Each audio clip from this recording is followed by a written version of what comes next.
1914년 6월 28일, 이 두 발의 총성은 전 세계를 집어삼킬 거대한 전쟁의 서막이었습니다. 하지만 이것이 단지 한 청년의 우발적인 행동만은 아니었습니다. 이런 상황이 벌어진 데에는 이유가 있었습니다. 발칸반도는 당시 열강들의 이권이 첨예하게 대립하는 유럽의 화약고였습니다. 다민족 국가인 오스트리아-헝가리 제국은 이 지역으로 세력을 넓히려 했고, 세르비아는 같은 슬라브 민족을 규합해 대세르비아를 건설하려는 꿈을 꾸며 이에 격렬히 저항하고 있었습니다. 암살자 가브릴로 프린치프는 바로 그 억눌린 세르비아 민족주의의 방아쇠를 당긴 것이었습니다. 이 사건은 겉으로는 평온해 보이던 유럽의 뇌관을 건드리고 말았습니다. 20세기 초 유럽 열강들은 식민지 확보에 혈안이 되어 있었습니다. 더 많은 자원과 시장을 향한 제국주의적 탐욕은 필연적으로 충돌을 불렀습니다. 이런 상황이 벌어진 데에는 이유가 있었습니다. 영국과 프랑스는 이미 넓은 식민지를 선점했지만 뒤늦게 산업화를 이룬 독일은 그들의 자리를 빼앗아야만 팽창할 수 있었습니다. 불안감을 느낀 나라들은 서로 편을 갈랐습니다. 독일, 오스트리아, 이탈리아가 손을 잡았고 삼국동맹, 이에 맞서 영국, 프랑스, 러시아가 뭉쳤습니다. 삼국협상. 거미줄처럼 얽히고 설킨 이 동맹 관계는 한 곳의 불씨가 순식간에 유럽 전체로 번질 수밖에 없는 위험한 구조를 만들고 있었습니다. 1914년 7월, 오스트리아는 황태자 암살의 책임을 물어 세르비아에 가혹한 최후 통첩을 보냈습니다. 사실상 주권을 포기하라는 굴욕적인 내용이었습니다. 이런 상황이 벌어진 데에는 이유가 있었습니다. 오스트리아는 뒤에 강력한 동맹국인 독일이 버티고 있다고 믿었습니다. 독일은 오스트리아에게 소위 백지 수표를 위임하며 무조건적인 지원을 약속한 상태였습니다. 세르비아가 요구 일부를 거부하자 오스트리아는 기다렸다는 듯 선전포고를 했습니다. 그러자 세르비아의 보호자를 자처하던 러시아가 총동원령을 내렸고 독일은 러시아와 그 동맹국 프랑스에게 잇따라 전쟁을 선포했습니다. 멈출 수 없는 도미노가 쓰러지기 시작했습니다. 1914년 8월, 독일군은 자신만만했습니다. 그들에게는 러시아가 동원되기 전에 프랑스를 속전속결로 제압하고 바로 동쪽으로 병력을 돌린다는 슐리펜 계획이 있었습니다. 이런 상황이 벌어진 데에는 이유가 있었습니다. 독일은 프랑스와 러시아 양면에서 동시에 전쟁을 치르는 최악의 상황을 피해야만 했습니다. 독일군은 프랑스로 가는 지름길인 중립국 벨기에를 무단으로 침공했습니다. 하지만 벨기에의 예상치 못한 결사항전으로 진격이 지체되었고 중립국 침공에 분노한 영국마저 참전하게 됩니다. 결국 독일군은 파리 코아마른 강에서 프랑스 영국 연합군의 필사적인 반격에 막히며 단기전의 꿈은 산산조각이 났습니다. 1914년 겨울, 서부 전선은 북해에서 스위스 국경까지 이어진 수백 킬로미터의 참호선으로 굳어졌습니다. 양측 군대는 서로를 마주보며 땅속에 틀어박혔습니다. 이런 상황이 벌어진 데에는 이유가 있었습니다. 기관총과 속사포의 발달로 방어하는 쪽이 공격하는 쪽보다 압도적으로 유리해졌기 때문입니다. 병사들은 진흙탕과 쥐떼, 그리고 시체 썩는 냄새 속에서 하루하루를 버텼습니다. 무인지대를 향해 돌격 명령이 떨어지면 수천 명의 병사가 기관총 세례를 받고 허무하게 쓰러졌습니다.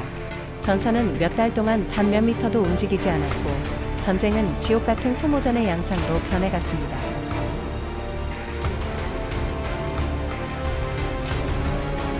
서부 전선이 교착 상태에 빠진 반면 독일, 오스트리아와 러시아가 맞붙은 동부 전선은 훨씬 유동적이었습니다. 러시아군은 초반에 오스트리아군을 밀어붙이며 기세를 올렸지만 탄넨베르크 전투에서 독일군에게 개멸적인 패배를 당하며 주춤했습니다. 이런 상황이 벌어진 데에는 이유가 있었습니다. 러시아는 엄청난 병력을 보유했지만 산업 기반이 약해 무기와 보급품이 턱없이 부족했습니다. 반면 독일군은 철도를 이용한 빠른 기동력과 우수한 화력을 갖추고 있었습니다. 동부 전선은 거대한 영토를 뺏고 빼앗기는 기동전이 반복되었고 그 과정에서 양측 모두 상상을 초월하는 인명피해를 입었습니다. 참호선의 교착 상태를 타개하기 위해 양측은 새로운 신무기를 필사적으로 개발했습니다. 1915년 이프르 전투에서 독일군은 최초로 독가스를 살포하여 연합군을 공포에 떨게 했습니다. 이런 상황이 벌어진 데에는 이유가 있었습니다. 기존의 보병 돌격으로는 기관총 진지를 뚫을 수 없었기에 대량 살상 무기가 필요했던 것입니다. 영국은 참호와 철조망을 돌파하기 위해 탱크라는 움직이는 요새를 전장에 내보냈고 하늘에서는 비행기가 정찰을 넘어 서로 공중전을 벌이기 시작했습니다. 잠수함 유보트는 바다 밑의 암살자가 되었습니다. 산업혁명의 기술력은 이제 사람을 더 효율적으로 죽이는 데 사용되고 있었습니다. 전쟁이 길어지자 전선은 유럽을 넘어 전 세계로 확대되었습니다. 오스만 제국이 독일 편에 서면서 중동 지역도 불길에 휩싸였습니다. 영국은 오스만 제국을 무너뜨리고 러시아와의 보급로를 열기 위해 갈리폴리 상륙 작전을 감행했지만 처참한 실패를 맛보았습니다. 이런 상황이 벌어진 데에는 이유가 있었습니다. 열강들은 부족한 병력을 메우기 위해 아프리카, 인도 등 식민지에서 수많은 젊은이를 징발했습니다. 그들은 자신들의 전쟁도 아닌 곳에서 유럽인들을 대신해 피를 흘려야 했습니다. 바다에서는 영국의 해상 봉쇄로 독일 국민이 굶주렸고, 독일은 이에 맞서 무제한 잠수함 작전을 펼치며 대서양을 공포로 몰아넣었습니다. 1917년 전쟁의 가장 약한 골이었던 러시아가 내부에서부터 무너져 내렸습니다. 수년간의 전쟁으로 인한 극심한 식량난과 엄청난 사상자 수는 민중의 분노를 폭발시켰습니다. 이런 상황이 벌어진 데에는 이유가 있었습니다. 차르 체제의 무능과 부패는 전쟁 수행 능력을 마비시켰습니다. 결국 혁명이 일어나 황제가 폐위되었고 레닌이 이끄는 볼셰비키가 권력을 잡았습니다. 그들은 즉시 독일과 불평등한 강화 조약, 브레스트-리토프스크 조약을 맺고 전쟁에서 이탈했습니다.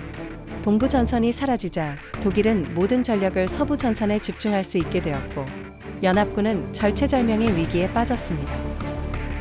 러시아의 이탈로 승기를 잡은 듯했던 독일은 치명적인 실수를 저지르고 맙니다. 영국의 해상 봉쇄를 뚫기 위해 중립국 선박까지 무차별 공격하는 무제한 잠수함 작전을 재개한 것입니다.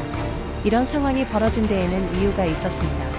독일은 미국이 참전하기 전에 영국을 굴복시킬 수 있다고 계산했습니다. 하지만 잇따른 미국 상선 침몰과 멕시코에게 미국 공격을 제안한 침엄한 전보 사건이 폭로되면서 미국 내 반독 여론이 들끓었습니다. 1917년 4월, 마침내 미국은 독일에 선전포고를 했습니다.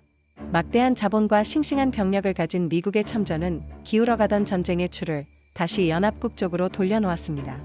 1918년 봄, 독일군은 미군이 본격적으로 전선에 도착하기 전에 전쟁을 끝내기 위해 최후의 대공세를 감행했습니다. 동부 전선에서 이동해온 병력까지 합세하여 파리를 향해 파죽지세로 진격했습니다. 이런 상황이 벌어진 데에는 이유가 있었습니다. 독일 내부에서도 오랜 영국의 봉쇄로 인한 기아와 전쟁 피로감이 한계에 다다랐기에 더 이상 시간을 끌 수 없었습니다.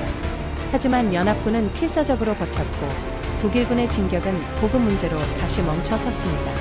힘이 빠진 독일군을 상대로 미군을 포함한 연합군의 대반격이 시작되자 독일 전선은 급속히 붕괴하기 시작했습니다. 동맹국들이 차례로 항복하고 독일 내부에서도 수병들의 반란과 혁명이 일어나 황제가 퇴위했습니다. 더 이상 버틸 힘이 없어진 독일은 결국 연합국과 휴전협정을 맺었습니다. 4년 넘게 이어진 인류 최악의 참극이 막을 내리는 순간이었습니다. 이런 상황이 벌어진 데에는 이유가 있었습니다. 승전국들은 파리 베르사유 궁전에 모여 패전국 독일의 가혹한 배상금과 영토 축소를 강요했습니다. 전쟁의 모든 책임을 떠안은 독일 국민들의 가슴 속에는 씻을 수 없는 굴욕감과 복수심이 심어졌습니다. 이 평화조약은 진정한 평화가 아닌 20년 후 더 끔찍한 전쟁을 불러올 씨앗이 되고 말았습니다. 기본 텍스트